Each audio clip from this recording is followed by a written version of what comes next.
Welcome to daily current affairs 365।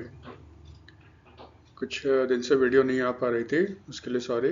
तबीयत ठीक नहीं थी। दिल्ली में बहुत पॉल्यूशन है, इसके कारण इश्यूज हो रहे हैं, हेल्थ के इश्यूज बहुत सारे लोगों को हो रहे हैं। तो एक अभी एग्रीमेंट हुआ था इंडिया और इसराइल के बीच में, अभी जस्ट कुछ आवर्स पहले न्यूज़ आया था। पीयूष गोयल जो इसराइल गए हुए हैं, उन्होंने अनाउंस किया है कि इंडिया और इसराइल एग्री कर गए हैं on terms of reference. TOR होता है ना, ठीक है। वो किसके रिगार्डिंग, ताकि इंडिया और इसराइल के बीच में फ्री ट्रेड एग्रीमेंट जो है उसके लिए निगोशिएशन स्टार्ट हो जाएगा। देखो, इंडिया बहुत देशों के साथ फ्री ट्रेड एग्रीमेंट करना चाह रहा है। अभी पीयूष गोयल साहब पहले गए हुए थे ऑस्ट्रेलिया और न्यूजीलैंड, पहले न्यूजीलैंड गए थे फिर ऑस्ट्रेलिया, यूरोपियन यूनियन, फिर अभी भारत आने वाले हैं, ठीक है। इन सब कंट्री के साथ फ्री ट्रेड एग्रीमेंट के बारे में बातचीत हो रही है। तो फ्री ट्रेड एग्रीमेंट क्या होता है, प्रेफरेंशियल ट्रेड एग्रीमेंट क्या होता है, सीपा, सीसा, कस्टम यूनियन, इसके लिए गैट के रूल्स क्या है, इसके बारे में जानने की कोशिश करते हैं, ठीक है। ये वीडियो उसी के लिए बनाया गया है। तो फिर इस वीडियो में बेसिकली हम लोग जानने की कोशिश क्या करेंगे, जो की टर्म्स होते हैं। फ्री ट्रेड होता क्या है, प्रेफरेंशियल ट्रेड एग्रीमेंट क्या होता है, comprehensive economic partnership agreement cepa क्या होता है, फिर economic cooperation and trade agreement या फिर सीटा बोलते हैं, वो क्या होता है, कस्टम यूनियन क्या होता है, कॉमन मार्केट क्या होता है, इकोनॉमिक यूनियन क्या होता है, इनमें डिफरेंस क्या होते हैं, ठीक है। फिर tariff barriers, non tariff barriers क्या होते हैं, गैट और WTO का इसके लिए क्या रूल्स है। और फिर अचानक इतने सारे देश बहुत सारे देश FTA क्यों करना चाहते हैं। देखो, FTA का एग्रीमेंट तो बहुत पहले से लोग कर रहे हैं, लेकिन कुछ ज़्यादा अर्जेंसी आ गया है, ठीक है। तो फिर FTA करने से देशों को फ़ायदा क्या होता है, इसके बारे में हम लोग डिस्कस करेंगे।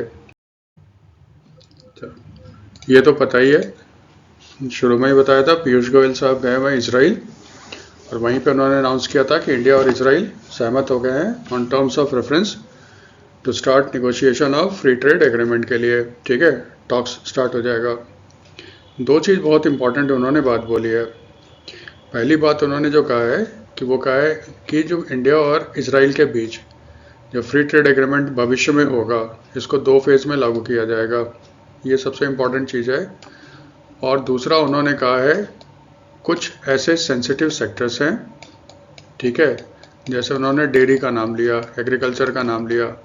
उन्होंने कहा जो कुछ सेंसिटिव सेक्टर्स हैं इंडिया के और इसराइल के, उसके बारे में हम लोग बात नहीं करेंगे, उसको फ्री ट्रेड में शामिल नहीं किया जाएगा, ठीक है। तो इसराइल बहुत उन देशों के फहरिस्त में शामिल हो गया है जिसके साथ भारत फ्री ट्रेड नेगोशिएशन कर रहा है, और भारत कह रहा है कि और देशों के साथ हम नहीं कर सकते, हम इसको हैंडल नहीं कर सकते क्योंकि हमारे पास इतने स्टाफ नहीं है। क्योंकि इंडिया किसके साथ कर रहा है, पेरू के साथ कर रहा है, चिली के साथ कर रहा है, न्यूजीलैंड के साथ कर रहा है, यूरोपियन यूनियन के साथ कर रहा है, कनाडा के साथ कर रहा है, और ऑस्ट्रेलिया के साथ जो एग्रीमेंट है उसको और एक्सपैंड करने की कोशिश कर रहा है। प्लस US के साथ तो आपका हो रहा है, अब वो पता नहीं कब इम्प्लीमेंट होगा, लेकिन इन देशों के साथ तो आप मान के चलो होके ही रहेगा। US वाला कह रहे हैं कि हो जाएगा, देखिए कब होता है, ठीक है। जो वर्ड आया था यहाँ पे वो आया था TOR या टर्म्स ऑफ रेफरेंस। पहले वहीं से स्टार्ट करते हैं। टर्म्स ऑफ रेफरेंस का मतलब क्या होता है, ये एक फ्रेमवर्क एग्रीमेंट है which provides for the terms and conditions and mechanism that will guide the negotiation between the countries for the establishment of an FTA which is in conformity with the rules of the World Trade Organization, ठीक है। सीधी सी मतलब क्या हुआ, दो देश जब आपस में फ्री ट्रेड करेंगे, फ्री ट्रेड का सिंपल सा मतलब हो गया, इसराइल से भारत में सामान आएगा, उस पर वर्चुअली टैक्स जो होगा वो लगभग 0% होगा या बहुत ही कम होगा, या भारत से जो सामान इसराइल जाएगा उस पर टैक्स जो होगा, कस्टम ड्यूटी होगा, वो बहुत ही कम होगा या 0% होगा, ठीक है। तो ये एक सेंसिटिव इशू है ना, क्योंकि अगर इसराइल से सामान आता है भारत और भारत से सामान जाएगा इसराइल, तो कुछ सामान ऐसा होगा भारत में जो इसराइल के सामान के साथ compete नहीं कर पाएगा। सेम हो सकता है इसराइल में कुछ सामान ऐसा हो जो भारतीय सामान से compete नहीं कर पाएगा, तो फिर उस देश में प्रॉब्लम हो सकता है ना। इसलिए हर देश संभल के बात करना चाहता है। तो सबसे पहले क्या करेंगे, बातचीत शुरू करने से पहले हम किस मुद्दे पे बात करेंगे, और किस तरह से बात करेंगे, पहले इस पे एक समझौता कर लो। इसी को कहते हैं टर्म्स ऑफ रेफरेंस, यानी कि भारत और इजराइल के बीच ये सहमति हो गई है कि हम जो बातचीत करेंगे ना, उसका उद्देश्य क्या होगा, ऑब्जेक्टिव क्या होगा, उसके रूल्स क्या होंगे, कौन उधर से बात करने आएगा, इधर से कौन बात करने आएगा, ठीक है, ताकि एक फ्रेमवर्क हम लोग तैयार करें। लेकिन जो भी हम लोग एग्रीमेंट साइन करेंगे वो किसके रूल के तहत होना चाहिए, वर्ल्ड ट्रेड ऑर्गेनाइजेशन के रूल्स के तहत। वर्ल्ड ट्रेड ऑर्गेनाइजेशन WTO भी बोलते हैं ना इसको, उसके तहत होना चाहिए। अभी हम लोग थोड़ा रुक जाते हैं, WTO का रूल्स क्या है वो थोड़ी सी देर में करते हैं। अब देखो टर्म्स ऑफ रेफरेंस साइन हो गया इसराइल के साथ। नेक्स्ट स्टेज क्या होगा, नेक्स्ट स्टेज जो होगा ना वो फ्रेमवर्क एग्रीमेंट होगा, यानी कि बात करने के लिए, जो बात करने से पहले जो टर्म्स एंड कंडीशंस है कि किस मुद्दे पे बात करेंगे, उसके बारे में टेंटेटिव हो गया कि भाई अब बात शुरू करो। इसका मतलब इजराइल और भारत वाले मिलेंगे, ठीक है, और फिर वो एक व्यापक एग्रीमेंट करने की कोशिश करेंगे जिसमें दोनों देशों के बीच में जो ट्रेड है वो फ्री हो जाए, यानी कि कोई उस पर रोक टोक ना हो। तो इसके लिए ना एक ब्रॉड पिक्चर वो बनाएंगे पहले, ठीक है, कि हमें ये सब करना है, ऐसे ऐसे करना है, एक ब्रॉड टेंटेटिव एग्रीमेंट तैयार कर देंगे। उसका डिटेल अभी तैयार नहीं होगा। डिटेल का मतलब हो गया किस गुड्स पे कितना % कट होगा, किस पे कितना % बढ़ेगा, बढ़ेगा तो नहीं, कब उसको 0% करना है, कैसे कितने साल में उसको 0% करना है, ये डिटेल की बात है। तो डिटेल अभी नहीं करेंगे, एक सहमति बन गई कि हम और आप ये सारे सामान हैं, गुड्स हैं, जिस पे हम लोग बातचीत करेंगे, ठीक है, और हमारे आपस में सहमति हो गई कि इस चीज़ पे हम लोग ये बातचीत करेंगे। वो एक नेक्स्ट स्टेप हो गया जिसमें दोनों देश बात करने के लिए तैयार हो गए। टैक्स और जिस जिस चीज़ पे वो ट्रेड करना चाहते हैं, जिस पे वो कस्टम ड्यूटी को कम करना चाहते हैं, उस पर एक ब्रॉड एग्रीमेंट हो गया, लेकिन डिटेल अभी तक तैयार नहीं हुआ है। उसको कहते हैं फ्रेमवर्क एग्रीमेंट। इसका मतलब टर्म्स ऑफ रेफरेंस हो गया, बातचीत करने के लिए कैसे बात करें पहले उसके बारे में तैयारी कर लो, मान गया इस तरह से होगा, ठीक है। उसके बाद जब रियल बातचीत शुरू होगा तो एक ब्रॉड एग्रीमेंट तैयार हो जाएगा कि हम लोग इस तरह से इसको धीरे धीरे टैक्स को कम करेंगे, ये सब गुड्स होगा। ये हो जाता है फ्रेमवर्क एग्रीमेंट। उसके बाद आ जाता है अर्ली हार्वेस्ट स्कीम, ठीक है। अर्ली हार्वेस्ट स्कीम देखो क्या होता है, ठीक है। अर्ली हार्वेस्ट स्कीम में ये होता है, हमेशा याद रखना, जब भी दो देश फ्री ट्रेड के बारे में बात करते हैं ना, वो हड़बड़ी में नहीं करते, क्योंकि इनका पॉलिटिकल रेमिफिकेशंस भी होता है, इसलिए वो धीरे धीरे बात करते हैं। तो पहले क्या करते हैं, वो टेस्ट करते, कहते हैं ना इंग्लिश में टेस्टिंग द वाटर, यानी कि वो टेस्ट करना चाहते हैं कि ये एग्रीमेंट जो है किस तरह से आगे बढ़े और हमारे देश में कैसा रिएक्शन होता है और इजराइल में कैसा रिएक्शन होता है। तो फिर वो लोग क्या करते हैं, वो लोग ना कुछ गुड्स को सेलेक्ट कर लेते हैं, ठीक है। जैसे मान लो क्या, बाइक है ना, बाइक है, वो सीसी में नहीं जाते हैं, बाइक है, तो इंडिया और इजराइल के बीच में एक सहमति बन गई कि हम लोग बाइक को भी इसमें शामिल करेंगे, ठीक है। तो फिर जब बाइक को शामिल करेंगे इसमें, तो फिर उनको ये भी करना पड़ेगा ना कि इस पर कस्टम ड्यूटी कितना होगा, यानी कि अगर इंडिया से बाइक जाएगा इजराइल तो फिर इजराइल इस पर कितना कस्टम ड्यूटी लगाएगा, और अगर इजराइल से बाइक बन के आता है भारत तो भारत उसमें कितना कस्टम ड्यूटी लगाएगा। जैसे अभी सपोज करो कस्टम ड्यूटी कितना है, 40%, तो फिर दोनों के बीच सहमति हो गई कि इसको घटा के हम कर देंगे 20% और फिर 4 साल के बाद घटा के इसको कर देंगे हम लोग 0%। ये सहमति बन गई दोनों देशों के बीच में। तो फिर ये लोग क्या करेंगे, वो लोग कहेंगे अभी और भी चीज़ पे बातचीत होना है, उसमें टाइम लगेगा, तो क्यों ना हम बाइक वाला जो पोर्शन है ना उसको लागू कर दें, ठीक है। तो उन्होंने बाइक वाले पोर्शन को लागू कर दिया, यानी कि गुड है जिसपे दोनों देशों के बीच में फ्री ट्रेड होगा, ठीक है। फ्री ट्रेड का मतलब अल्टीमेटली क्या हो गया, कस्टम ड्यूटी कम होगा और एक समय ऐसा आएगा जब कस्टम ड्यूटी 0% आपका हो जाएगा। ये एग्री कर गए, वो लोग इसको लागू कर देंगे, ठीक है। इसको लागू कर देंगे, मकसद क्या होता है, पहला एक तो ये होता है कि रिएक्शन देखते हैं कि दोनों देशों में क्या रिएक्शन होता है, ठीक है। क्योंकि अगर इसराइल का मान लो अच्छा बाइक है भारत में आ रहा है और भारत का बाइक उसके सामने टिक नहीं पा रहा है, तो भारत में हो हल्ला मचना शुरू हो जाएगा ना, सेम कंडीशन इसराइल में होगा। और दूसरा, जब इसको आप लागू करोगे ना तो बहुत सारी चीज़ें आपको पता चलेगी कि इसमें और क्या क्या हम सुधार कर सकते हैं। ये लोग इसको लागू करना शुरू कर देते हैं। इसको जब ठीक से लागू कर लेंगे तो फिर दोनों देशों के बीच में कॉन्फिडेंस बढ़ता है कि हम और ज़्यादा इसको फैला सकते हैं, और चीज़ इसमें शामिल कर सकते हैं। तो इसको समझ लो एक कॉन्फिडेंस बिल्डिंग मेजर्स है, जो दोनों देशों का कमिटमेंट दिखाता है कि हम करना चाहते हैं और जो प्रॉब्लम्स आएगा उसका हम सॉल्यूशंस निकालेंगे। इसीलिए इसको कहा जाता है अर्ली हार्वेस्ट, यानी फसल तो लगा रहे हैं लेकिन फसल का कुछ पार्ट ही काट रहे हैं, बाकी फसल को और पकने दो, जब पूरी तरह से पक के तैयार हो जाएगी तब उसको हम काटेंगे। यही मतलब होता है अर्ली हार्वेस्ट स्कीम का।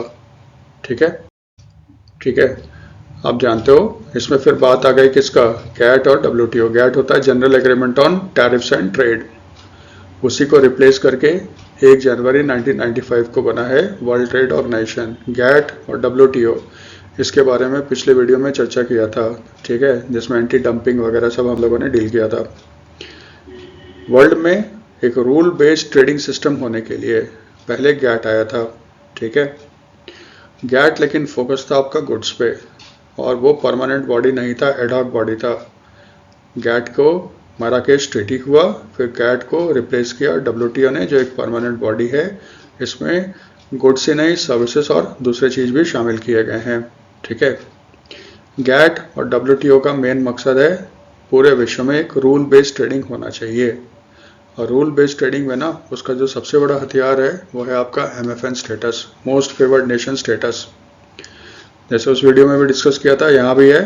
मोस्ट फेवर्ड नेशंस का मतलब होता है ना, जो भी कंट्री गैट या डब्ल्यूटीओ के मेंबर है, सभी देश एक ही आपका कस्टम ड्यूटी रखेंगे फॉर इंपोर्ट या एक्सपोर्ट। जैसे फिर से एग्जांपल दे देते हैं, एग्जांपल दे दिया आपका किसका, जैसे ये चाइना है, ठीक है। चाइना राइस का इंपोर्ट करता है, वही राइस वाला आ गया। चलो चाइना है, ये सामान मंगाता है पाकिस्तान से, ठीक है, और ये सामान मंगाता है इंडिया से। इंडिया से मंगाता है क्या, कॉटन। चाइना एक बहुत बड़ा कॉटन प्रोड्यूसिंग कंट्री है, लेकिन चाइना भी कॉटन का इंपोर्ट करता है। भारत भी कॉटन का एक बहुत बड़ा प्रोड्यूसिंग कंट्री है, सेकंड लार्जेस्ट है वर्ल्ड में, लेकिन ये भी आपका इंपोर्ट करता है। इंडिया के पास भी अच्छे कॉटन है, पाकिस्तान के पास भी है। तो चाइना पाकिस्तान को कहता है कि हम आपसे कॉटन लेंगे, हम आपसे कॉटन से लेंगे ना, तो उस पर जो इम्पोर्ट ड्यूटी होगा वो होगा 5%। यानी जो कॉटन वो पाकिस्तान से खरीद रहा है, मान के चलो क्वालिटी सेम है, वो कहता है हम आपसे कस्टम ड्यूटी लगेगा 5%। क्योंकि चाइना, पाकिस्तान, इंडिया तीनों WTO के मेंबर हैं, तो WTO का रूल कहता है कि अगर चाइना पाकिस्तान से वो कॉटन, कपास 5% लगाता है कस्टम ड्यूटी इंपोर्ट पे, तो इंडिया के कॉटन पे भी अगर सेम क्वांटिटी सेम क्वालिटी है तो उस पर भी लगाना पड़ेगा कितना, 5%। इसका मतलब चाइना को भारत और इंडिया दोनों का सामान जो है सेम देखना पड़ेगा। इसी को कहते हैं मोस्ट फेवर्ड नेशंस, ठीक है। लेकिन ये बेडरॉक है, यानी कि ये रूल है इंटरनेशनल ट्रेड का, WTO का। लेकिन WTO कहता है कि कुछ इसमें एक्सेप्शंस हैं, ठीक है। एक्सेप्शंस क्या है, जो general agreement on tariff and trade था उसमें जो आर्टिकल 15 था जो गुड्स के बारे में है, और WTO का जो है आर्टिकल 5, ये WTO का GATS, general agreement on trade in services, ठीक है। क्योंकि आप जानते हो गैट सर्विस के लिए था नहीं, तो गैट के आर्टिकल 15 और WTO का आर्टिकल 5 जो सर्विस से डील करता है, वो कहता है कि मोस्ट फेवर्ड नेशंस तो होना चाहिए, लेकिन कुछ इसमें एक्सेप्शंस है। एक्सेप्शंस क्या कहता है, वो कहता है कि आप रीजनल ट्रेड एग्रीमेंट कर सकते हो। रीजनल ट्रेड जैसे WTO कहता है पूरे वर्ल्ड के लिए है, तो ग्लोबल एग्रीमेंट हो गया वो। रीजनल ट्रेड का मतलब हो गया आसियान, एक पर्टिकुलर साउथ ईस्ट एशिया का हो गया, इंडिया साउथ एशिया का हो गया, बीमस्टेक वो एक पर्टिकुलर एरिया का हो गया, नाफ्टा हो गया, बहुत सारे हैं इस तरह के। वो कहता है आप कर सकते हो, यहाँ पे आप FTA कर सकते हो, लेकिन कुछ कंडीशंस लागू होंगे। अब कंडीशंस देखो क्या उसने लगा रखा है। पहला कंडीशन कहता है no change in tariff and non tariff barrier for non members. देखो इसका मतलब क्या हुआ, जैसे सपोज करो ये इंडिया है और ये इजराइल है, ठीक है, दोनों सामान खरीदते हैं। मान लो एग्रीमेंट क्या हो गया बाइक पे, ठीक है, मान लो एग्रीमेंट हो गया बाइक पे। तो बाइक और कौन बनाता है? चाइना। चाइना भी बाइक बनाता है। सपोज करो अभी इजराइल कहता है कि जो भी बाइक उसके देश में आएगा, हम लोग क्वालिटी भूल जाते हैं, बाइक एग्जांपल ले लेते हैं, उस पर कस्टम ड्यूटी होगा 30%। इसका मतलब भारत और इजराइल के बीच में अभी कोई फ्री ट्रेड एग्रीमेंट तो हुआ नहीं है। इसका मतलब अगर भारत से बजाज अपना बाइक एक्सपोर्ट करता है इजराइल को तो उसको 30% कस्टम ड्यूटी देना पड़ेगा। सेम कंडीशन होगा चाइना का। चाइना अगर अपना बाइक एक्सपोर्ट करता है इजराइल को तो फिर इजराइल में उसको 30% ड्यूटी देना पड़ेगा। दोनों में देखो कोई डिफरेंस नहीं है। अब सपोज करो इंडिया और इजराइल का एग्रीमेंट हो गया, तो हम लोग जैसे एग्जांपल में देख रहे थे, दोनों ने पहले क्या डिसाइड किया कि बाइक जो है ना उस पर लगा देंगे 20%, घटा दिया, 30 से घटा के कितना कर दिया 20%। ये सिर्फ इंडियन बाइक के लिए होगा और इंडिया कर रहा है किसके लिए? इजराइल के बाइक के लिए। और फिर 4 साल के बाद इसको घटा के कर देंगे 0%। यहाँ तक क्लियर है? अब देखो WTO कहता है आप फ्री ट्रेड एग्रीमेंट करो इंडिया के साथ इजराइल को, लेकिन आपने फ्री ट्रेड एग्रीमेंट करने से पहले आपने कहा था कि बाइक पे हम 30% का कस्टम ड्यूटी लगाएंगे। वो और चाइना का जो भी आ रहा था उस पर 30% पे आप ले रहे थे।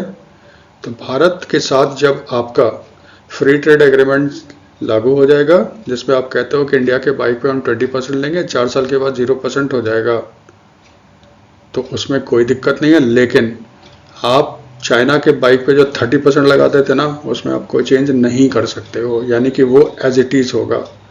इसका मतलब WTO साफ कहता है इसराइल को आप इंडिया के साथ कर लो FTA, उस पर आप कस्टम ड्यूटी घटा दो, लेकिन FTA शुरू होने से पहले जो कस्टम ड्यूटी आपने लगा रखा था अपने बाइक के इंपोर्ट पे, जैसे चाइना से जो आ रहा था, उसमें कोई चेंज नहीं होगा। आप इसको बढ़ा नहीं सकते। हाँ, घटाना चाहते हो तो घटा दो, लेकिन बढ़ा नहीं सकते, एज इट इज रहेगा। वही मतलब होता है no change in tariffs and non tariff barriers for non member countries. और वो कहता है WTO कि ये जो आप ड्यूटी घटाओगे ना, ट्रेड रिस्ट्रिक्शंस करोगे, इसको कम से कम 10 साल के अंदर पूरा करना आपको होगा। ये कंप्लीट करना पड़ेगा विद इन आपको 10 ईयर्स। 10 ईयर्स के अंदर आपको ये 0% पे लाना पड़ेगा। यही देखो WTO का रूल है। इसका मतलब जो फ्री ट्रेड एग्रीमेंट होता है वो WTO के नियम के खिलाफ बिल्कुल नहीं है, ना ही GATT के नियम के खिलाफ है। ये इसी के तहत आपका किया जा रहा है, ठीक है। हम लोग शुरू से ही बात कर रहे हैं FTA। FTA क्या होता है? FTA तो होता है फ्री ट्रेड एग्रीमेंट। अभी एग्रीमेंट है ना, जब ये इम्प्लीमेंट हो जाएगा तब इसका नाम हो जाएगा फ्री ट्रेड एरिया, क्योंकि इंडिया एक एरिया है और इजराइल आपका एक एरिया है ट्रेड के लिए। FTA का डेफिनेशन देखो क्या कहता है। It is an agreement between two countries और ट्रेड ब्लॉक्स टू रिड्यूस और एलिमिनेट टैरिफ्स और non tariffs barriers on selected goods and services. It can also cover intellectual property rights, investment मतलब निवेश, गवर्नमेंट प्रोक्योरमेंट, गवर्नमेंट जो सामान वगैरह खरीदता है उसके लिए टेंडर निकालता है ना, तो कौन पार्टिसिपेट करेगा कौन नहीं करेगा, डिस्क्रिमिनेशन करता है तो उसके बारे में, कंपटीशन पॉलिसी वगैरह वगैरह, ठीक है। लेकिन बेसिकली ये फोकस करता है गुड्स और सर्विसेज पे करता है, ठीक है। ये कोशिश क्या करता है, इसको एलिमिनेट करेगा टैरिफ एंड नॉन टैरिफ। अभी आते हैं टैरिफ और नॉन टैरिफ बैरियर्स क्या होता है। तो फिर एक काम कैसे करता है, इसमें जो कंट्री होते हैं ना वो एक नेगेटिव लिस्ट तैयार करते हैं। जैसे पीयूष गोयल ने हिंट भी दे दिया, भारत ने एक नेगेटिव लिस्ट किया है जो कहता है वो सेंसिटिव सेक्टर्स है। जैसे इसमें उसने डाल दिया डेयरी, एग्रीकल्चर का सामान भारत ने डाल दिया, ये हो गया नेगेटिव लिस्ट। इसका मतलब इसने इसराइल को बता दिया इस पर कोई बातचीत नहीं होगा, इस पर कोई ट्रेड में कस्टम ड्यूटी वगैरह कम नहीं होगा। इसी तरह इसराइल भी अपना एक लिस्ट बनाएगा जिसको वो कहेगा नेगेटिव लिस्ट, वो भारत को कहेगा इस पर कोई बातचीत नहीं होगी, ठीक है। तो दोनों देशों ने क्या किया, एक एक लिस्ट आपस में एक्सचेंज कर लिया कि हम इस पर बात नहीं करेंगे, हम इस पर बात नहीं करेंगे। तो इसके अलावा यानी नेगेटिव लिस्ट के अलावा जो भी गुड्स वगैरह है वो कहलाएगा पॉजिटिव लिस्ट, ठीक है। तो इसको छोड़ दिया जाएगा। बाकी सारे चीज़ पे ना डिस्कशन करना शुरू करेंगे कि किस तरह से हमें कस्टम ड्यूटी को कम करना है, कैसे कैसे स्टेज पे कस्टम ड्यूटी कम होगा और फाइनली कब इस पे 0% आपका हो जाएगा। ठीक है, इसी को कहा जाता है FTA और कैसे ये काम करता है। इसमें एक कीवर्ड और आया था, tariff and non tariff barriers. ठीक है, ये देखो होता क्या है। इसमें देखो WTO और GATT दोनों के जो रूल्स थे उसमें ये कहा गया था कि ट्रेड से हर कंट्री को फ़ायदा नहीं होता, क्योंकि हर कंट्री अपना डेवलपमेंट के अलग अलग स्टेज पे होता है और हर कंट्री अपना हर गुड्स एंड सर्विसेज में स्ट्रांग नहीं होता। किसी गुड्स एंड सर्विसेज में वो कमज़ोर भी होता है एज़ कम्पेयर टू, जैसे US है बहुत स्ट्रांग कंट्री इकोनॉमिकली, लेकिन अमेरिका हर फील्ड में कॉम्पिटिटिव नहीं है। इसी तरह चाइना भी है, इसी तरह इंडिया भी है। अगर फ्री ट्रेड करोगे तो फिर बाहर का सामान सस्ता होगा, तो फिर आपके देश के इंडस्ट्री का तो दिवाला पिट जाएगा। तो WTO और GATT दोनों कहते हैं कि आप कुछ स्टेप्स ले सकते हो जिससे आप अपने कंट्री को के डोमेस्टिक इंडस्ट्री को बचा सकते हो और कंज्यूमर्स को। दो वर्ड है देखो, डोमेस्टिक इंडस्ट्री एंड कंज्यूमर्स को। इसको बचा सकते हो कैसे? By restricting imports and exports respectively. जैसे थोड़ा और एक्सप्लेन कर दें, जैसे सपोज करो अगर जैसे पिछले वाले एग्जांपल में लिया था स्टील का डंपिंग, वियतनाम से हो रहा था ना, बाहर से वियतनाम से स्टील मंगाया जा रहा है, वो इंडिया के स्टील से सस्ता है, तो फिर इंडियन इंडस्ट्री का स्टील नहीं बिकेगा, तो इंडियन जो स्टील मेकिंग कंपनी है उसको लॉस होना शुरू हो जाएगा। इससे हो सकता है वो फिर भारत में इन्वेस्टमेंट ना करे, स्टील की फैक्ट्रियां ना सेटअप करें, तो इससे भारत को दिक्कत होगा ना, क्योंकि भारत फिर इंपोर्ट पे डिपेंडेंट हो जाएगा, जो कि भारत नहीं चाहता भविष्य के लिए। तो फिर भारत सरकार अपने स्टील इंडस्ट्री को बचाने के लिए वो क्या करेगा, वो टैरिफ का बैरियर लगाना शुरू कर देगा। टैरिफ का बैरियर में क्या होगा, कस्टम ड्यूटी लगाना शुरू कर देगा। ठीक है, ताकि उसके डोमेस्टिक इंडस्ट्री का बचाव हो सके। दूसरा देखो कंज्यूमर्स का आया, जैसे भारत राइस। भारत वर्ल्ड का सेकंड लार्जेस्ट प्रोड्यूसर है राइस का आफ्टर चाइना, लेकिन इंडिया वर्ल्ड का लार्जेस्ट एक्सपोर्टर है राइस का। आपने बीच में सुना भी होगा 2022 में, शायद मेमोरी सही है तो, उस समय क्या हुआ था, रशिया और यूक्रेन का वॉर शुरू हो गया। ठीक है, वर्ल्ड में खाने पीने की सामान की कमी होने लगी, क्योंकि रशिया और यूक्रेन जो है ना बहुत बड़ा एक्सपोर्टर है आपका ग्रेन्स का, वीट का, मेज़ का, सोयाबीन वगैरह का। ठीक है, इससे क्या हो रहा था, वर्ल्ड में शॉर्टेज होने लगा इसका। तो लोग फिर क्या करेंगे, अगर नहीं मिल रहा है वीट तो चलो चावल ही खाते हैं। चावल का डिमांड ज़बरदस्त बढ़ गया। भारत सरकार को लगने लगा कि इससे क्या होगा, हमारे देश का जो एक्सपोर्टर होगा ना, क्योंकि चावल का दाम बढ़ गया तो भारत से सारा सामान एक्सपोर्ट करना शुरू करेगा। तो इसके मतलब भारत में फिर चावल की कमी हो सकती है, क्योंकि एक्सपोर्टर तो अपना प्रॉफिट देखता है और इंटरनेशनल मार्केट में चावल का दाम बहुत बढ़ा हुआ है, तो चावल बेचो, प्रॉफिट कमाओ। लेकिन इससे क्या हो गया, इतना ज़्यादा एक्सपोर्ट हो जाएगा कि भारत में ही चावल की कमी हो जाएगी। तो फिर भारत सरकार क्या करेगा, भारत सरकार डिस्करेज करेगा एक्सपोर्ट को ऑफ राइस को, या तो टोटली बैन लगा देगा या फिर उस पर एक्सपोर्ट ड्यूटी लगा देगा। यानी कि आप चावल का एक्सपोर्ट करोगे तो इतना % आपको ड्यूटी देना पड़ेगा, तब ये उसके लिए क्या हो जाएगा, महंगा हो जाएगा। इसको कहते हैं ट्रेड बैरियर्स। ठीक है, तो अपने कंज्यूमर को बचाने के लिए या फिर अपने इंडस्ट्री को बचाने के लिए कोई भी गवर्नमेंट अपना स्टेप ले सकता है। उसमें दो हथियार होते हैं गवर्नमेंट के पास, एक को कहते हैं टैरिफ बैरियर्स और दूसरे को कहते हैं क्या, नॉन टैरिफ। टैरिफ का मतलब होता है कस्टम ड्यूटी। कस्टम ड्यूटी घटा सकते हो या बढ़ा सकते हो, जैसे एग्जांपल में आपको बताया था। ठीक है दूसरा होता है non tariff barriers. Non tariff barriers में क्या होता है, इसमें कस्टम ड्यूटी नहीं, दूसरे तरीका यूज़ करते हैं। जैसे इंपोर्ट के लिए लाइसेंस लगा दिया। ठीक है, जैसे भारत ने क्या किया, उसने कहा अगर वियतनाम से खरीदना चाहते हो स्टील तो उसके लिए इंपोर्ट का लाइसेंस लो। भारत से अगर आप बेचना चाहते हो चावल दूसरे देशों को, तो एक्सपोर्ट के लिए भारत सरकार से परमिशन ले लो। या फिर होगा प्री शिपमेंट इंस्पेक्शन, यानी कि जो अमेरिका है ना, वो भारत आके देखेगा कि आप जो चावल भेज रहे हो उसकी क्वालिटी कैसी है। इसको PS बोलते हैं, फाइटो सैनिटरी। ठीक है, डिस्क्रिमिनेशन यानी तमाम तरह के हो गए। कस्टम के पास जाओगे तो कस्टम वाले को डिले कर देगा, आपका सामान ही जाने नहीं देगा आगे, रूल ऑफ ऑरिजिन का लगा देगा। या फिर अल्टीमेटली क्या हो सकता है, आपके ऊपर सैंक्शन लगा सकता है। जैसे डोनाल्ड ट्रंप ने जो 50% का टैरिफ भारत पे लगाया है ना, ये बेसिकली ट्रेड सैंक्शंस है ये, ठीक है। जैसे 25% तो उसने लगाया क्या, कस्टम ड्यूटी, और 25% जो उसने लगाया है ना, वो इसने लगाया क्योंकि भारत रशिया से ऑयल खरीद रहा था। वो एक तरह का ट्रेड सैंक्शंस है, ठीक है। और भी होगा, जैसे बीच में आपको न्यूज़ भी सुना होगा, भारत ने आम भेजा था अमेरिका, उसने कहा कि इसका जो है ना, ये हमारे फाइटोसैनिटरी का मतलब होता है कीटनाशक की इतनी मात्रा होनी चाहिए, कीड़े नहीं होने चाहिए, ये नहीं होना चाहिए, बहाना बना के उसने आम लेने से मना कर दिया। वो फिर सारा आम चला गया था आपका यूनाइटेड अरब अमीरात। ये सब जो होता है ना, जिसमें क्वालिटी कंट्रोल, ये कंट्रोल, वो कंट्रोल, उसी को कहते हैं नॉन टैरिफ बैरियर्स, ठीक है। इसी में आप देखिएगा ना, जब फ्री ट्रेड एग्रीमेंट वगैरह होता है तो उस पर एक टर्म यूज किया जाता है जिसको कहते हैं PTA, preferential trade agreement. PTA में क्या होता है, यहाँ पे जो ट्रेडिंग पार्टनर होगा वो ना, वो भी गुड्स एंड सर्विसेज का लिस्ट तैयार करेंगे, लेकिन इसको कहते हैं पॉजिटिव। जैसे एफटीए में क्या था, एफटीए में आप निगेटिव लिस्ट बनाते थे गुड्स एंड सर्विसेज पे, जिसपे कहते थे इस पे कोई कंसेशन हम आपको नहीं देंगे। पीटीए में क्या होता है, प्रेफरेंशियल ट्रेड एग्रीमेंट, जस्ट उल्टा। इसमें दोनों जो ट्रेडिंग ब्लॉक्स होंगे या ट्रेडिंग कंट्रीज होंगे जो एग्रीमेंट करना चाहते हैं, वो पॉजिटिव लिस्ट बनाते हैं और उसी पे कंसेशंस दिया जाता है, कस्टम टैरिफ वगैरह उस पर दिया जाता है, ठीक है। और ये पीटीए से थोड़ा इसका स्कोप भी कम होता है क्योंकि ये सारे ट्रेड आइटम्स को कवर नहीं करता।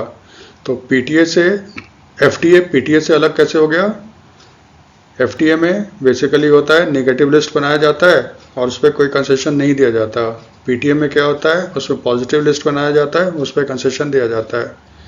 एफटीए जो होता है ज़्यादा आपका व्यापक होता है, ज़्यादा कॉम्प्रिहेंसिव होता है, इसमें गुड्स एंड सर्विसेज बहुत सारे होते हैं, जबकि पीटीए में लिमिटेड अमाउंट ही शामिल किए जाते हैं। जैसे इंडिया का अभी चिली के साथ पीटीए है, प्रेफरेंशियल ट्रेड एग्रीमेंट है।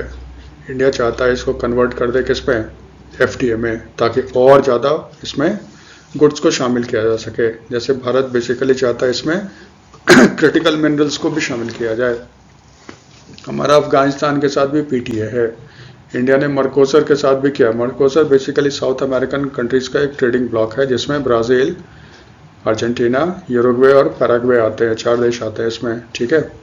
वही है, यही होता है पीटीए और एफटीए में डिफरेंस। एक दूसरा टर्म होता है जिसको कहते हैं सीपा। सीपा होता है कम्प्रिहेंसिव इकोनॉमिक पार्टनरशिप एग्रीमेंट, और एक होता है सीसा, कम्प्रिहेंसिव इकोनॉमिक कोऑपरेशन एग्रीमेंट। इसी में ना टर्म्स थोड़े अलग अलग से यूज़ करते हैं, लेकिन ये जनरली एक ही जैसे होते हैं। देखो बेसिक फ़र्क क्या है।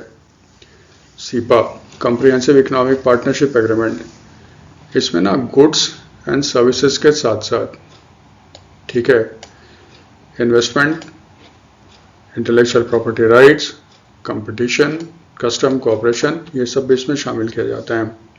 यानी थोड़ा एफटीए से ये बड़ा है, ठीक है।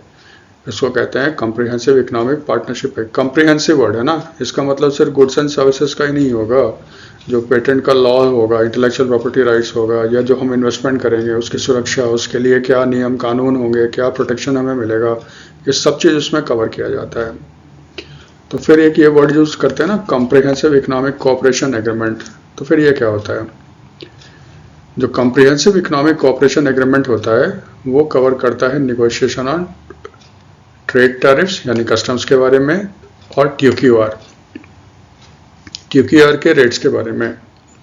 ट्यूक्यूआर क्या, टीआरक्यू क्या होता है सर, ठीक है, टीक्यूआर नहीं, टीआरक्यू के बारे में। तो टीआरक्यू क्या होता है, टीआरक्यू होता है टैरिफ रेट कोटा। तो फिर वो क्या होता है, ये टैरिफ रेट कोटा जो होता है ना, एक तरह का मैकेनिज्म है that allows a set quantity of specific products to be imported at a lower custom duty. ये एग्रीमेंट हमने कर रखा है किसके साथ, मलेशिया के साथ। मतलब सिंपल सा है, इसमें कुछ गुड्स को आइडेंटिफाई कर लिया जाता है, ठीक है। जैसे भारत ने मलेशिया के साथ कर लिया, उसमें क्या होगा, हो सकता है पाम ऑयल हो, क्योंकि भारत पाम ऑयल बहुत मंगाता है मलेशिया से, इंडोनेशिया, मलेशिया से। वो कहता है कि ये जो सामान हम आपसे मंगाएंगे ना, ठीक है, उस पर इतना कस्टम ड्यूटी होगा, यानी कि बहुत कम कस्टम ड्यूटी होगा। ठीक है। तो इसमें क्या होता है कि एक कुछ गुड्स होते हैं, दोनों आपस में सहमति ले लिए कौन सा गुड्स इसमें शामिल होगा, कितना क्वांटिटी हम उसको मनाएंगे, तो फिर उस पर आप हमें ये कंसेशन दो, हम कस्टम ड्यूटी इतना कम कर देंगे। ठीक है। ये भारत देखो क्यों करता है मलेशिया से, क्योंकि भारत देखो इंपोर्ट करता है पाम ऑयल को। ठीक है। और भारत सबसे बड़ा इंपोर्टर है वर्ल्ड में। पाम ऑयल का इस्तेमाल हर जगह से होता है, साबुन शैम्पू से लेके आपका खाना जो बनता है ना, ये पकौड़ी वगैरह जो छानते हैं सब, समोसे वगैरह, उसमें भी यूज़ होता है पाम ऑयल का। भारत में इतना प्रोडक्शन नहीं होता है, तो भारत क्या करता है, एक लंबा एग्रीमेंट कर लिया मलेशिया के साथ, जिससे कि भारत एश्योर हो जाएगा इतना क्वांटिटी का पाम ऑयल तो मलेशिया से आएगा ही है और इस रेट पे आएगा। इससे भारत भी निश्चिंत, मलेशिया भी निश्चिंत होता है। इसी को कहते हैं क्या, TRQ। ये फीचर होता है CACA का, कम्प्रिहेंसिव इकोनॉमिक कोऑपरेशन एग्रीमेंट का। लेकिन स्केल की बात करो तो CACA जो होता है ना, सीपा से कम होता है, इसमें कम उतने कम्प्रिहेंसिव नहीं होता जितना कि सीपा होता है। ठीक है, याद क्लियर है? ठीक है, तो देखो ब्रॉडली हो गया क्या, एक तो हो गया FTA फ्री ट्रेड और दूसरा हो गया सीपा कम्प्रिहेंसिव। दोनों में फ़र्क क्या है बेसिकली, क्योंकि ये जो होता है ना ECTA जो ऑस्ट्रेलिया के साथ हमने किया या फिर दूसरे के साथ कर लिया, वो सब बेसिकली सीपा का ही एक वेरिएंट होता है। मेन डिफरेंस होता है सीपा और FTA के बीच में। दोनों में देखो फ़र्क क्या है। सीपा क्या होता है, बहुत ज़्यादा कम्प्रिहेंसिव होता है, होलिस्टिक होता है। ठीक है। जबकि ये क्या होता है, नैरो होता है और रिस्ट्रिक्टिव होता है, जो गुड्स एंड सर्विसेज को ये कवर करता है। सीपा कम्प्रिहेंसिव कैसे है, क्योंकि इसमें गुड्स एंड सर्विसेज के साथ साथ ना इन्वेस्टमेंट हो गया, इंटेलेक्चुअल प्रॉपर्टी राइट्स हो गया, गवर्नमेंट प्रोक्योरमेंट पॉलिसी हो गया, कस्टम हो गया, कंपटीशन वगैरह सब हो गया। जबकि FTA नॉर्मली, ये हमेशा नहीं कह सकते, नॉर्मली डेफिनेशन के बीच में ये गुड्स एंड सर्विसेज पे आपका फोकस करता है। ये सारा जो इन्फॉर्मेशन आपको दे रहा है ना, ये मिनिस्ट्री ऑफ कॉमर्स का एक FAQ है। ये बेसिकली उसी के बेसिस पे आपका बनाया गया है। ठीक है, ये मेरी तरफ से कुछ नहीं है, बस सिर्फ एक्सप्लेन कर रहे हैं एज सिंपल एज जितना सिंप्लीफाइड फॉर्म में हो सके। फिर सीपा में देखो क्या होता है, it focuses on regulatory issues, यहाँ पे आ जाओ, that affects trade. It includes mutual recognition agreement that covers the regulatory regimes of the partners. ऐसा कुछ नहीं होता है। ये देखो होता क्या है, MRA म्यूचुअल रिकॉग्निशन एग्रीमेंट्स, जैसे मान लो कम्प्रिहेंसिव इकोनॉमिक पार्टनरशिप एग्रीमेंट, इस तरह का हमने कर दिया यूनाइटेड किंगडम के साथ। उसमें क्या होगा, उसमें लेबर को भी शामिल किया गया है। जैसे भारत के जो इंजीनियर्स होंगे, डॉक्टर्स होंगे, वो जाके UK में काम करेंगे। ठीक है। और उसमें यह भी कहा गया कि शायद 3 साल तक काम करेंगे तो उनको फिर वहाँ पे सोशल सिक्योरिटी कंट्रीब्यूशन नहीं देना पड़ेगा। अब चक्कर देखो क्या पड़ता है, जब अगर ब्रिटेन की कंपनी को क्वालिफाइड सॉफ्टवेयर इंजीनियर्स चाहिए भारत से, ठीक है, तो इंडिया वाला भेजेगा, डॉक्टर भेजेगा। अब चक्कर ये है कि भाई भारत के जो इंजीनियर्स आ रहे हैं, डॉक्टर्स आ रहे हैं, वाकई में वो डॉक्टर हैं या नहीं, इंजीनियर्स हैं या नहीं, क्या वो मिनिमम क्वालिफिकेशन रखते हैं या नहीं रखते हैं, कैसे पता चलेगा अंग्रेज़ों को। तो भारत में भी मेडिकल सेक्टर्स को रेगुलेट करने वाली संस्था है। ठीक है, ICMR, इंडियन काउंसिल फॉर, नहीं ICMR नहीं, सॉरी IMA है ना, इंडियन मेडिकल एसोसिएशन। ठीक है, वो रेगुलेटरी बॉडी हो गया आपका इसका मेडिकल बॉडी का। तो फिर इसमें क्या होगा, ब्रिटेन इंडियन मेडिकल एसोसिएशन को, ठीक है, वो मान्यता देगा, क्योंकि वो रेगुलेटरी बॉडी है तो हम उसको रिकॉग्नाइज करते हैं, जो उसका रूल्स रेगुलेशंस होगा हम उसको फॉलो करेंगे। तो फिर उसने अगर कह दिया कि ये डॉक्टर है तो फिर इसको लाइसेंस दे दिया प्रैक्टिस करने के लिए ICMR का, तो फिर आप हमारे देश में आके काम करो। ये इसका मतलब हो गया। जैसे शेयर मार्केट या कैपिटल मार्केट को रेगुलेट करता है सेबी। सेबी कहता है कि ये म्यूचुअल फंड का काम करता है, इसके पास सारे क्वालिफिकेशन है।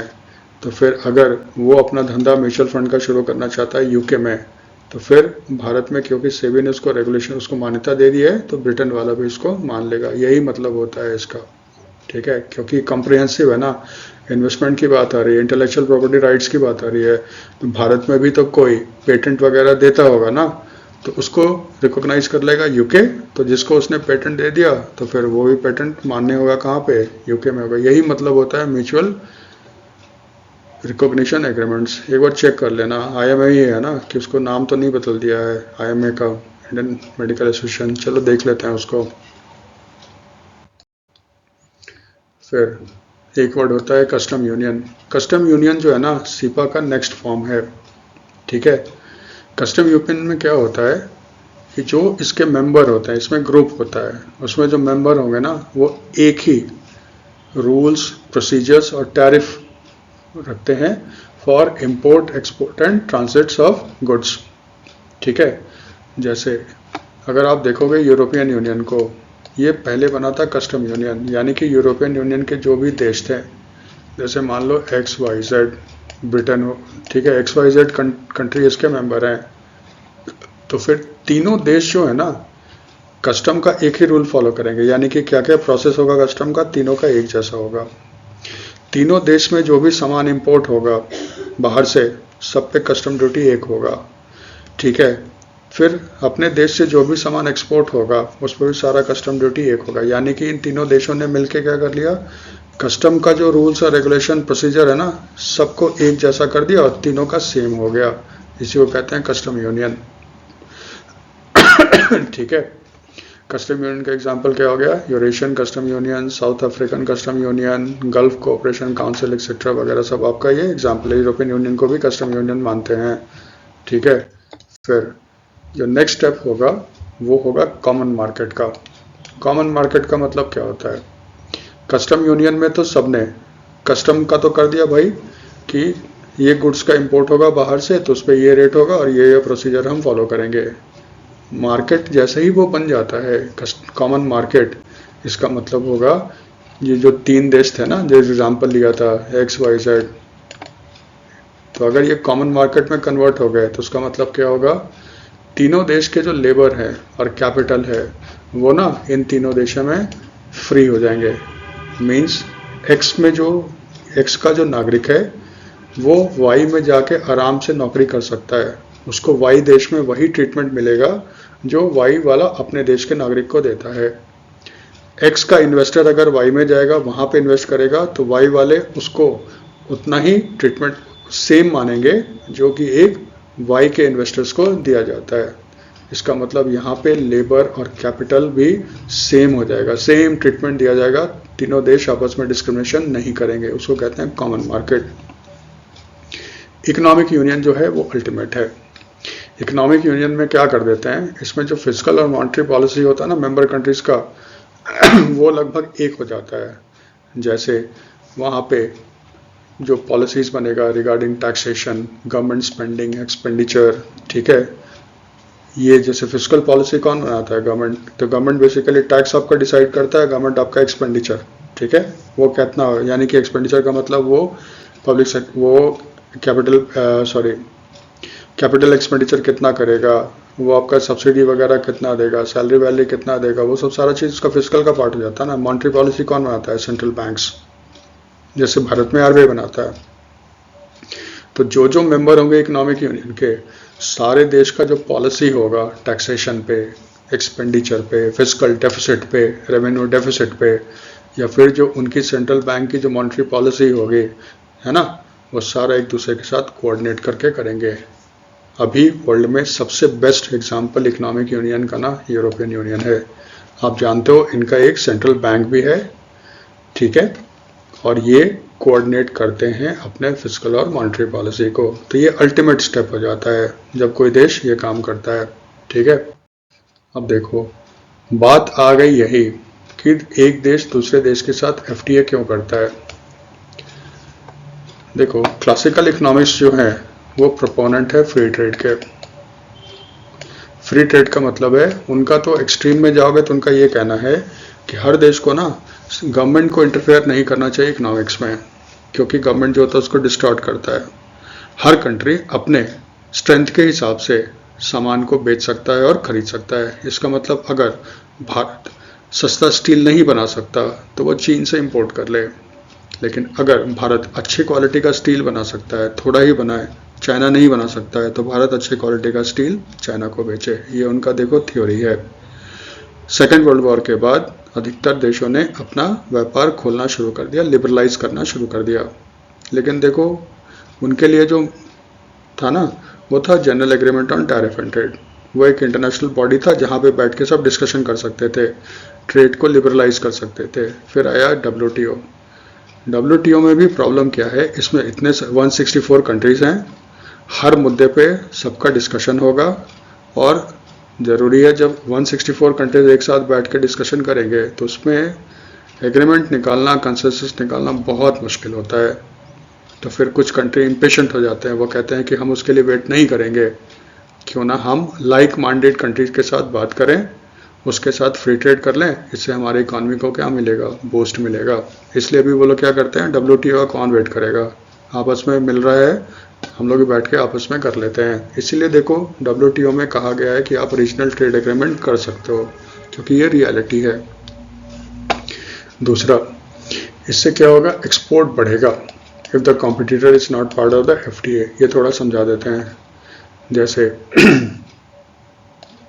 ये इंडिया है और ये इजराइल है और ये है चाइना, ठीक है। ये इजराइल है, ये इंडिया है, ये चाइना है। अब देखो इजराइल को चाहिए क्या, इजराइल को चाहिए सपोज करो टी शर्ट। इजराइल में गर्मी बहुत होती है तो वहाँ के लोग टी शर्ट पहनते हैं। अब चक्कर क्या है, जो चाइना का सामान होता है ना वो थोड़ा सस्ता होता है, भारत का थोड़ा महंगा होता है। तो भारत इजराइल में बहुत सारा टी शर्ट का डिमांड है, तो अब भारत क्या करेगा, वो इजराइल के साथ एग्रीमेंट साइन कर लेगा और उसमें टी शर्ट को भी घुसा दिया। तो इजराइल ने क्या कर दिया कि उसने कहा ना भारत से जो टी शर्ट आएगा ना वो 0% पे आएगा। चाइना से अभी भी जो टी शर्ट आ रहा है, सपोज करो इस पर इजराइल कितना लगा रहा है, 10% लगा रहा है, ठीक है। तो भारत क्या सोचता है कि चलो इजराइल के साथ एग्रीमेंट कर लेते हैं, टी शर्ट को उसमें शामिल कर लेते हैं। इजराइल टी शर्ट पे हमारा जो टी शर्ट जाएगा उस पर तो 0% करेगा, तो 0% करेगा और चाइना वाले टी शर्ट पे 10% लगेगा। इसका मतलब हमारा टी शर्ट चाइना वाले से सस्ता हो जाएगा, तो इजरायली हमारा टी शर्ट खूब खरीदेंगे। इससे भारत से एक्सपोर्ट क्या होगा, बढ़ेगा। एक रीज़न देखो ये भी होता है। तीसरा जो रीज़न है ना वो है possibility of increased foreign investment. इससे फॉरेन इन्वेस्टमेंट बढ़ने की संभावना बढ़ती है। जैसे क्या एग्जांपल, जैसे देखो ये इंडिया है और ये मान लो इजराइल है और ये USA है। एग्जांपल है, इंडिया एक बहुत बड़ा मार्केट है, मैसिव है, इसका ना कंजम्पशन जो है बहुत ज़्यादा है, ठीक है। अमेरिका अपना सामान बेचना चाहता है इंडिया को, ठीक है। लेकिन अब चक्कर क्या हो गया है, इंडिया के साथ तो फ्री ट्रेड है नहीं उसका, तो इसका मतलब अमेरिका से जो भी सामान आता होगा उस पर जो भारत टैक्स लगाता है वो भी अमेरिका के सामान पे लगता होगा। तो इंडिया अब क्या करेगा, इंडिया ने इजराइल के साथ कर दिया फ्री ट्रेड एग्रीमेंट, ठीक है। तो इसका मतलब इजराइल से जो सामान जाएगा इंडिया उस पर 0% लग जाएगा टैक्स, लेकिन अमेरिका से जो सामान जा रहा है इंडिया उस पर मान लो कितना 10% लग रहा है टैक्स। तो अमेरिका का सामान महंगा है इसलिए अमेरिका का सामान बिक नहीं रहा है, लेकिन अमेरिका चाहता है कि वो भारत को अपना सामान बेचे। इंडिया ने कर लिया इजराइल के साथ एग्रीमेंट और वो कहा कि इजराइल से जो सामान आएगा उस पर 0% लगेगा टैक्स। तो USA बहुत चालाक था, इसने क्या किया, इसने अपनी कंपनी सेटअप कर दी इजराइल में, ठीक है। इसका मतलब इजराइल में फॉरेन इन्वेस्टमेंट बढ़ना शुरू हो गया। फिर इजराइल के थ्रू वो सामान बेचना शुरू कर देगा इंडिया को, इससे ना फॉरेन इन्वेस्टमेंट बढ़ता है। तो इजराइल हो सकता है इस कारण भी भारत के साथ फ्री ट्रेड एग्रीमेंट करना चाहता हो। इसी को रोकने के लिए ना वो आया है रूल्स ऑफ ऑरिजिन, यानी कि आप जो सामान हमें बेचोगे वो किस देश का सामान है उसके लिए अलग होता है। रूल्स ऑफ ऑरिजिन का जो कंसेप्ट है ना वो अलग है। वो वीडियो बहुत लंबा हो रहा है, इसी को रोकने के लिए लाया जाता है। उसमें कहा जाता है कि नहीं, इतना % तो आपके देश में सामान वो बनना चाहिए, क्योंकि चाइना क्या कर रहा है, हर देश के साथ एग्रीमेंट कर रहा है वहाँ पे जाके सेटअप करेगा, फिर वहाँ से फिर अमेरिका को वो अपना सामान बेचना शुरू कर देगा। तो रूल्स ऑफ ऑरिजिन है, उसको छोड़ो। ये रीजंस है जिसके कारण बहुत सारे कंट्रीज FTA करते हैं एक दूसरे के साथ। यहाँ तक ठीक है। तो ये आज का वीडियो था। वीडियो में आपको कैसा लगा इसके बारे में हमें ज़रूर फीडबैक दो, ठीक है। ये हमारा अभी जो YouTube चैनल है उसके बहुत ही छोटा सब्सक्राइबर बेस है, बिल्कुल न्यू है, लेकिन आप कमेंट ज़रूर करो, उसका हमें इंतज़ार रहेगा। Thanks for